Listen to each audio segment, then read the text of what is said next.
Hi, evening ரொட்டீனுங்க. Evening 4:00 ஆகுது. So நம்ம duty ஆரம்பிச்சிருவோம், கிச்சனுக்குள்ளே போவோம் அப்படின்னு சொல்லிட்டு வந்தாச்சு ஒரு வழியாக.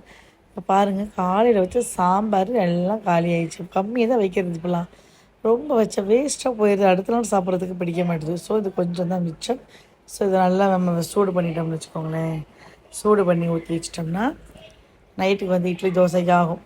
இல்லாட்டி மிச்சம் இருந்தால் கூட காலையிலைக்கு கூட வந்து நைட்டு ஏதாவது வேறு டிஃபன் பண்ணிட்டோன்னா கூட இது நைட் டிஃபன் பிளானே பண்ணுறது கிடையாது. நம்ம நடக்கிறது பிளான் பண்ணுறது நடக்க மாட்டேது. இதை சாம்பார் சுட வச்சு ஊற்றியாச்சு. இப்போ ஒரு பேக்கெட் மேகி இருந்தது. சரி, கொஞ்சம் மதியானம் வச்ச காய் மிச்சம் இருந்துச்சு. பீன்ஸ் கேரட் பொரியல்.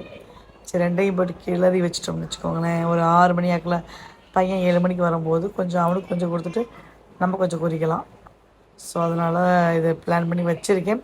இப்போ டீ வந்து இப்போ போட போகிறது கிடையாது. டீ வந்து எப்போ பார்த்தீங்கன்னா 6 மணிக்கு தான் டீ போடுறது. ஏன்னா 5 மணிக்கு தான் டீ குறைஞ்சா 5 மணி ஆயிரும். 4:00 ஆகுதா, 1 ஹவரில் வந்து இதை ஃபுல்லாக க்ளீன் பண்ணிவிட்டு இது எல்லாத்தையும் எடுத்து போட்டு பாத்திரத்தை கழுவிட்டு அடுப்பு மேடைக்கு தொடச்சி விட்டதுக்கப்புறம் தான் டீ ஃப்ரெஷ்ஷாக டீ போட்டுட்டு உட்காந்துட வேண்டியதான். இப்படி தான் என்னோடய ஈவினிங் ரொட்டீன் போயிட்டுருக்கு. இந்த பாதாம் காலையில் வந்து ட்ரை ரோஸ்ட் பண்ண யாருமே சாப்பிடலை. ஸோ அப்படியே கிடக்கு. இதை எடுத்து டப்பாவில் போட்டு வச்சுட்டோம்னு வச்சுக்கோங்களேன்.